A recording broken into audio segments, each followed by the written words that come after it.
जदयू नेता एवं समाजसेवी मनोज ठाकुर पर पूर्व में रोशन ड्रोलिया एवं पूजा कुमारी के द्वारा लगाया गया आरोप झूठा साबित हुआ।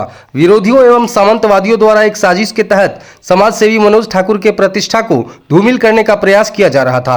मीडिया एवं समाज के लोगों द्वारा जब मामले का पड़ताल किया गया तो यह बात सामने आई कि मनोज ठाकुर सामंतवादियों के खिलाफ एवं जन समस्या को लेकर वर्षों से लड़ाई लड़ते रहे हैं। मनोज ठाकुर अल्पसंख्यक जाति से आते हैं और सभी प्रकार के जन समस्या को लेकर बढ़ चढ़कर हिस्सा लेते हैं। इसीलिए कुछ लोगों के द्वारा मनोज ठाकुर के ऊपर तरह तरह की कूटनीति कर बदनाम करने का साजिश किया जा रहा था।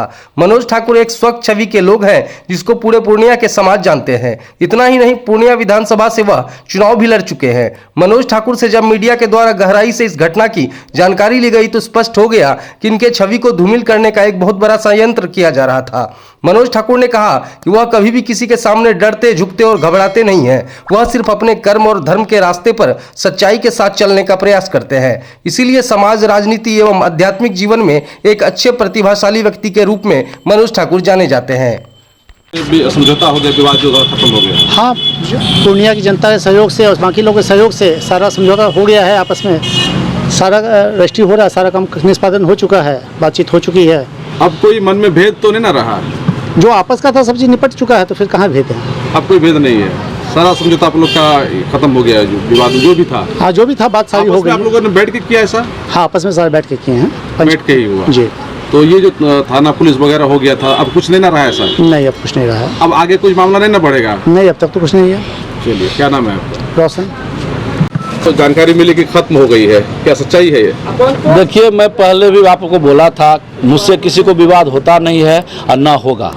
ठीक है, ये विवाद नहीं था, ये कुछ ऐसे सामंतियों का यह साजिश था जो मेरे प्रतिभा को दबाने का प्रयास किया जाता है। मैं एक राजनीतिक व्यक्ति हूँ, नहीं तो मैं पूछता हूँ ये ज़मीन का विवाद, ये पार्टी से क्या लेना देना है? मेरे कारोबार अलग हैं, पार्टी अलग है, मंदिर अलग है। ये मुझे मेरे मतलब क्या कहते हैं कि मुझे दबाने का प्रयास किया जा रहा है।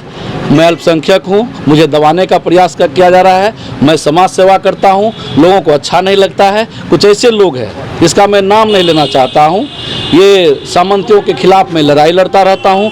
ये बहुत बड़ी साजिश है। ज़मीन का ना कोई विवाद था, ना कोई है, ना कोई रहेगा। ये एक मासूम लोग, ऐसे भोले भाले लोगों को ये पद से हटाया गया, इसको दिग्भ्रमित किया गया। लेकिन जब बाद में इनको समझ में आया तो लगा कि नहीं, मनोज भैया सही हैं। मैं उस दिन भी बोला था कि रजिस्ट्री कर रहा हूँ, मैं करने के लिए तैयार हूँ। क्या बोले थे या नहीं बोले थे? बोलिए। आज भी कह रहा हूँ कि मैं रजिस्ट्री करने के लिए तैयार हूँ। तो अभी आप लोग जानकारी मिली कि मिलजुल कर रजिस्ट्री करना? नहीं, बिल्कुल मिलजुल की बात है ही। रजिस्ट्री जो मैंने बोला था वह मैंने करने के लिए तैयार ही हूँ। पहले भी बोला था, अभी भी मैं तो स्पष्ट बोला। मैं सुनिए, मैं तो स्पष्ट बोला कि ये कुछ सामंतियों का ये साजिश है, जिस साजिश का आज बेनकाब है, ये हमारे सामने है। इन लोगों को देख लीजिए, पूछ लीजिए। मैंने कभी ऐसा कोई बात का प्लान मेरा नहीं था, मैंने दिया।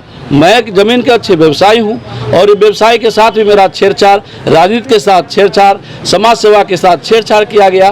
तो इसके लिए आप लोग गवाह हैं। मैं समाज सेवा करता आया हूँ, करता रहूँगा। पूर्णिया विधानसभा से चुनाव लड़ा हूँ, आगे आने वाले विधानसभा में फिर मैं चुनाव लड़ूंगा दमखम के साथ। विरोधियों का ये बेनकाब होना, ये आप लोग इसके लिए गवाह हैं।